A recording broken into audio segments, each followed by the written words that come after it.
आता या येणाऱ्या निवडणुकीमध्ये उमेदवारी जरी ठरली नसली तर शिंदे गटाचा उमेदवार म्हणून संजय मंडिकत आज आम्ही डोळ्यासमोर ठेवलेला आहे। संजय मंडिकांनी सांगितलं यापूर्वी धनंजय महाडिक या विभागाचे खासदार होते, आता ते राज्यसभेचे खासदार आहेत। खासदार संजय मंडिक आता आपले स्वतःचे आपल्या या मतदारसंघाचे खासदार आहेत। गेल्या 2.5 वर्षामध्ये जी अडचण झालेली होती आणि नंतर युतीच्या शासनानंतर त्याला विकासासाठी जसा निधी मिळाला त्यामध्ये त्यांनी गणित शहराला चांगल्यापैकी निधी दिला, त्याबद्दल त्यांचे मनपूर्वक मी अभिनंदन करतो।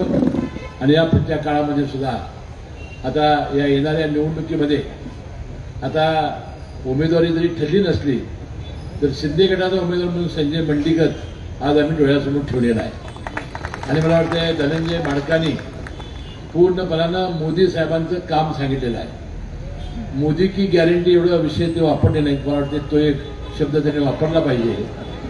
त्यांनी सगळ्या त्यांच्या योजना सांगितल्या आणि तिसऱ्यांदा आपण मोदी साहेबांना कशासाठी पंतप्रधान करायचं याचं सुद्धा अतिशय चांगलं विकासाचं 10 वर्षाचं त्यांनी केलेलं काम आपल्यासमोर सांगण्याचा त्यांनी प्रयत्न केलेला आहे। आणि मी त्याला विचारत होतो ते माझे अनेक ठिकाणी आता प्रचारला गेल्यामुळं मला आता आकडेच पाठ झालेले आहेत। आता मोदी की गॅरंटी एवढं पाठ करा आणि पुढच्या या निवडणुकीमध्ये पुन्हा एकदा मोदी साहेबांना पंतप्रधान करण्यासाठी आपण कटिबद्ध राहूया असा विश्वास या निमित्ताने मी व्यक्त करतो। वदनी कवल घेता नाम घ्या, रोजच्या भोजनात हवंच हवं सहज हवन गोकुळ होते, दही। नाम घेता पुकारे, गोकुळ दुधा इतकंच दर्जेदार गोकुळ दही। अन्न हे पूर्ण ब्रह्म